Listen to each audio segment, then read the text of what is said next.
Il-Kummissjoni Ewropea mmultat lil Google is-somma fenomenali ta' żewġ biljuni 420 miljun euro.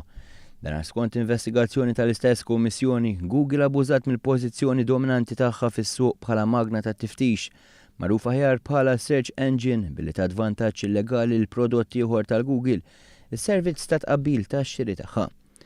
Il-Kummissjoni Ewropea qalet li l-kumpanija għandha temm l-imġiba tagħha fi żmien 90 jum jew inkella s-somma tqatilha. Il-Kummissarju Margret Vestager, inkarigata mill-politika tal-kompetizzjoni, kellha kliem ibes għal dak li għamlet Google.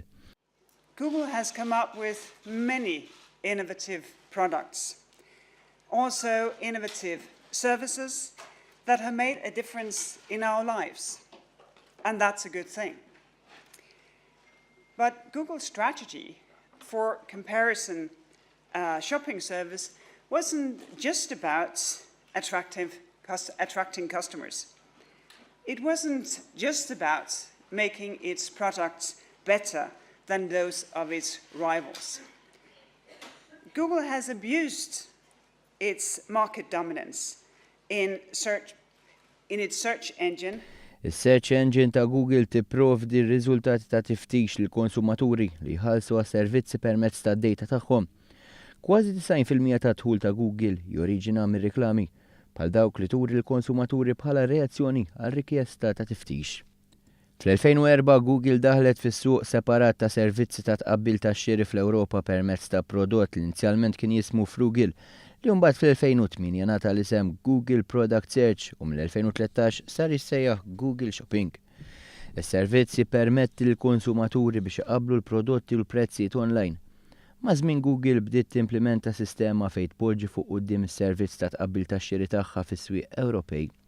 Il-Kummissjoni Ewropea nnutat li din l-istrateġija kienet tiddependi fuq id-dominanza ta' Google fit-tiftix ġenerali bl-internet minflok fuq il-kompetizzjoni abbażi ta' merti fis-swieq ta' tqabbil tax-xiri. We have been looking into these, and today's decision is a precedent which can be used as a framework to analyze the legality of such conduct. At the same time, we will have to take care of the characteristics, the very detail and differences in each of those markets and, of course, the facts of the specific case. But maybe most importantly, today's decision shows that in Europe, companies must compete on the merits.